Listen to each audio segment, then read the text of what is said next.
Hello, DK भाइ. Hello, bro. How are you? Hello, how are you? Yeah. Oh, Mr. Lemop Stockren. Hi, so Mr.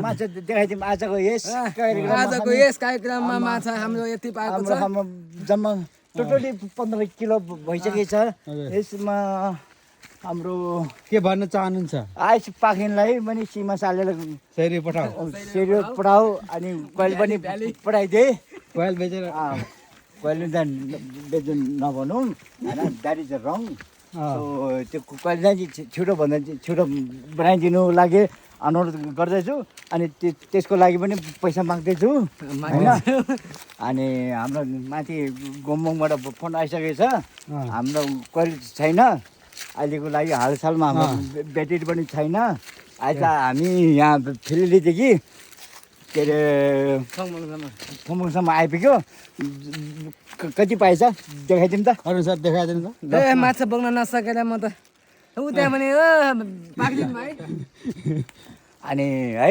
यस्तै हालत छ के गर्ने त सामान छैन हामी अनि अर्काको सामान पुऱ्याउँदै जाँदैछौँ अहिले माछा नि पुराउनु पर्यो. पुऱ्याउनु पर्यो अर्काको सामान ल्याएपछि अर्काको खाएपछि तिर्नु पर्यो है त्यही त यस्तै भयो त्यस्तै छ के गर्ने. यस आइसु भाइ यसको लागि गाह्रो भयो.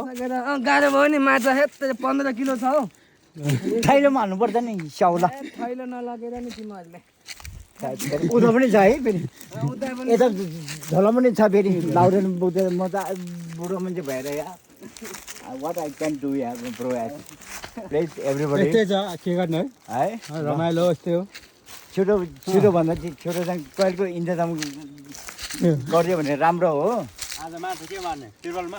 आज चाहिँ हामी थुन्जे लाने 4 वटा थुन्जे पनि सिद्धो हिजो यति पाएको त्यो पनि खोलामा खायो है ढेँडो सेडो पकाएर अनि आज चाहिँ यसै छ हो.